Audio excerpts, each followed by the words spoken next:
con Isia Arituño en el estreno de su película Pensamiento Lateral. Acabamos de salir de una sala de escape.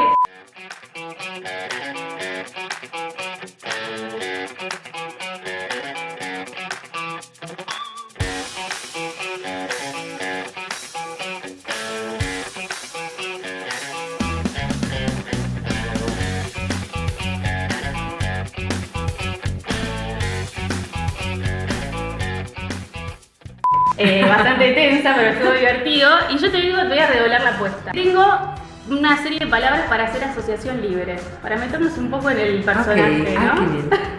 Yo te digo una palabra y vos tenés que decir lo primero que se te viene a la cabeza. Dale, a ver. Arrancamos con la primera, que es psicología. Trabajo, Secuestro. pánico, Libertad. inteligencia, Caos. beneficio, Argentina. maravilla. Me encanta, bueno, muy bien, para meternos un poco en tema. Me he puesto en Julia, no en mí.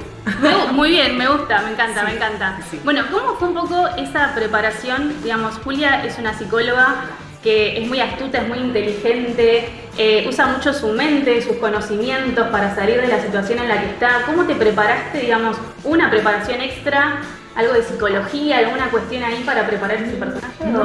No mucho, porque yo tengo la carrera de sociología y Sí. tenemos muchas asignaturas de psicología, psicología social, entonces bueno, un poco... ¿Te gustó un poco como por ahí- echar eso? Sí, también ha leído y ha experimentado algo de terapia, entonces un poco por ahí ya tienes una idea.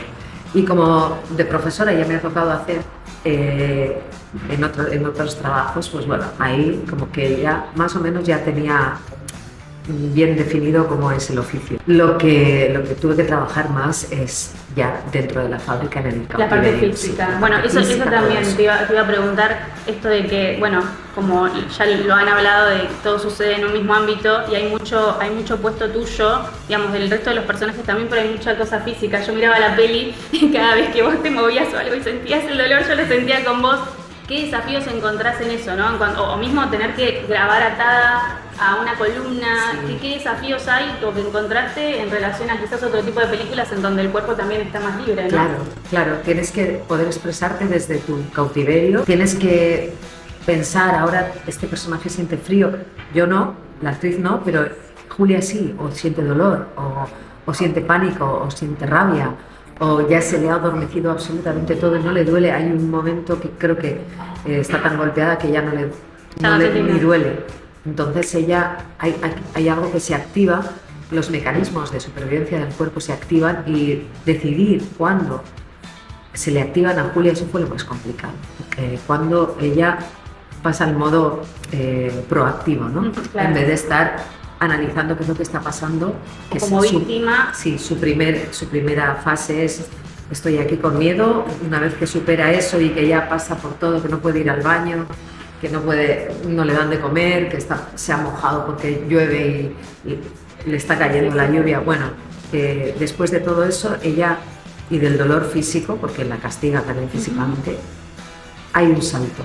Y de pronto Julia se empodera con su inteligencia y empieza a utilizar todas las herramientas que tiene para salir de ella.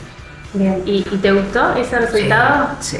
Porque yo como Sí. espectadora puedo decir que me encanta y que Sí. se recontra de eso, y que además, digo, tampoco es, uno como espectador lo está viendo, pero a la vez ves a los involucrados y decís, no se están dando cuenta de que ella los está manipulando, Tontos. ¿no? Menos el jefe, Sí. que sí se da cuenta de todo. Y Milo, que parecía que era como el más, no sé, igual el más bruto de los tres, es el que está hilando después más fino, o sea, que sorprende a los personajes, no son tan estereotipados como aparentan a priori. Después vas viendo que no, cada quien tiene su complicidad y arrastra su trauma. Total. ¿Y cómo fue esa química con ellos? Digo, porque la peli está obviamente siento que vos tenés claramente gran parte del peso, pero digamos, ellos tienen sus intervenciones obviamente. ¿Cómo se construyó esa química entre ellos, ese trabajo, no? Porque al fin y al cabo son personajes que te están maltratando y demás, digo, ¿cómo fue ese trabajo? Ellos trabajaron la relación que tenían entre los tres y cómo se relacionaba cada uno de los tres conmigo. quién se hacía cargo de los cuidados, quién se hacía cargo un poco de hacer la del poli malo, el meterme miedo, el producirme dolor físico, y el otro, el jefe, el que venía como a negociar, bueno, si tú me dices esto, yo caballero, que creo que es el peor. Sí, pero mejor, digamos. Sí, el mejor. Y bueno, la relación con los actores fue genial, fluyó todo, ensayábamos mucho, ensayamos también en la fábrica, tuvimos un proceso de trabajo de mesa y después muchos ensayos en la fábrica. Importante, ¿no? Para hacernos con el lugar, ver por dónde. Sí. Era como hostil, pero no sé, tenía una parte como, me gustó esa fábrica, volvería a esa fábrica. Mira, está bueno. Me gusta. Le cogí cariño. Le agarré cariño. Es el síndrome de Estocolmo con el look. Sí, creo que sí. Volviendo un poco a esto de la psicología, porque me encantó, digamos, me encanta cómo está mezclado todo eso. Se habla de algunas cosas, o no se mencionan, en un punto se habla de los sueños, ¿no? ¿En algún momento tuviste algún sueño muy loco o muy cinematográfico que te despertas y decís, esto es para una película? ¿Te pasó alguna vez? ¡Wow! Me suele pasar que me acuerdo mucho de los sueños cuando me despierto, pero como no los apunte, a lo largo del día se me olvidan. Entonces he tenido grandes clarividencias que me han venido en sueños y se me han olvidado. He ido a desayunar y he dicho, ¿cómo era esto? Si tenía yo la clave aquí, la llave del mundo. No, y van y se te olvidan, pero sí que he tenido sueños muy locos, también muy... Dicen que hay sueños que se le repiten al ser humano, ¿no? Que provienen de muy atrás, casi de la prehistoria.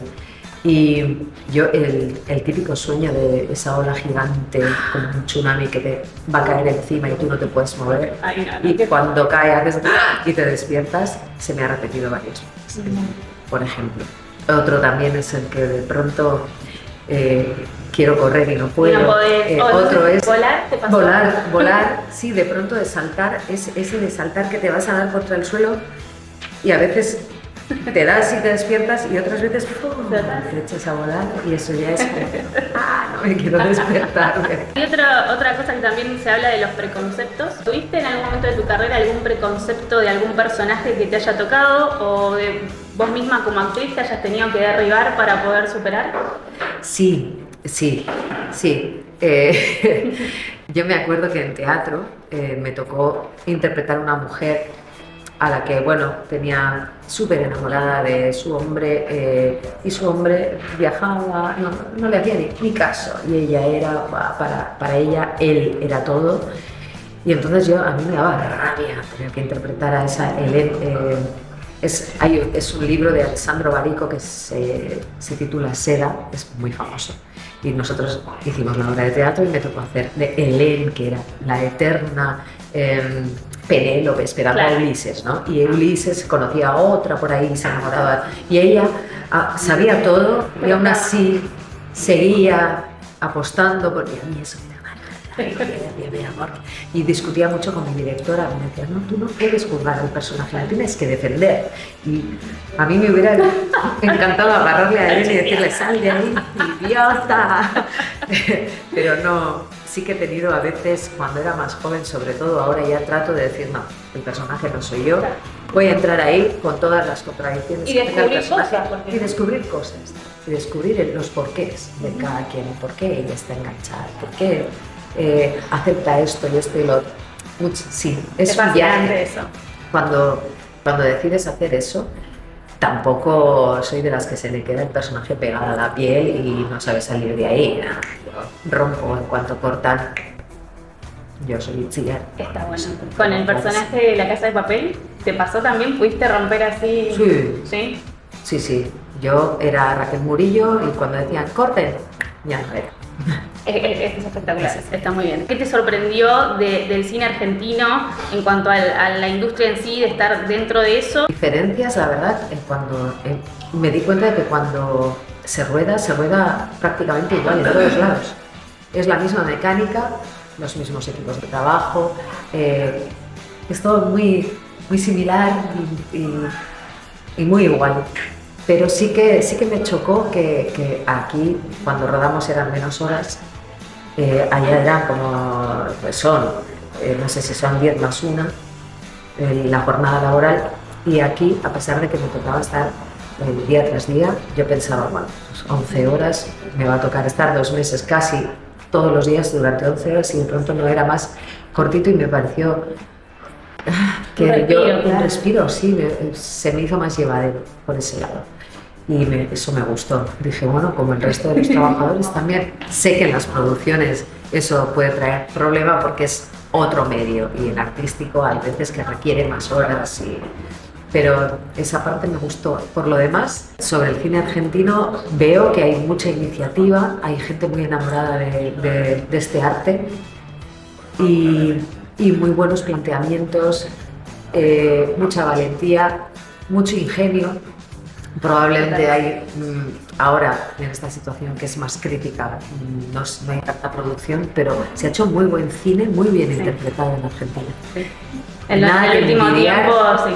A ningún cine de ningún otro lugar del mundo. Y nos encanta que seas parte. Ojalá se vean nuevas. Ojalá. Y la última. Yo siempre hablo mucho de la importancia de ir a las salas de cine cuando se estrenan películas nacionales, de ir en la primera semana, que hay que apoyar el cine nacional independiente. ¿Qué le dirías a la gente y por qué apoyar eso, al cine nacional, al cine independiente? Porque las historias más ligeras o más comerciales ya las van a poder ver en cualquier otro momento. Incluso en las plataformas. Esta es una película que solo se va a poder ver en cines de momento, y creo que va a ser así, y además me gusta el hecho de que la gente que quiera verla va a tener que ir al cine, verla en una pantalla grande, que es como la historia te traga, porque en una pantalla más chica de la televisión no es lo mismo, no nos engañemos. Y el acto colectivo de ver cine, de reírse todos, de asustarse todos a la vez, de reírse todos a la vez, tiene algo de mágico que no se puede perder y se está perdiendo lastimosamente. Cada vez estamos más en nuestra propia casa y ese acto colectivo de compartir. Sí, de compartir y yo siempre digo, abstraernos 2 horas de la realidad para meterte de lleno en un viaje que pues yo recomiendo que se apoye el cine independiente, porque es un cine diferente, que te cuenta otras historias. Total, y son peliculones muchos de ellos. Sí. Bueno, muchas gracias, me encantó.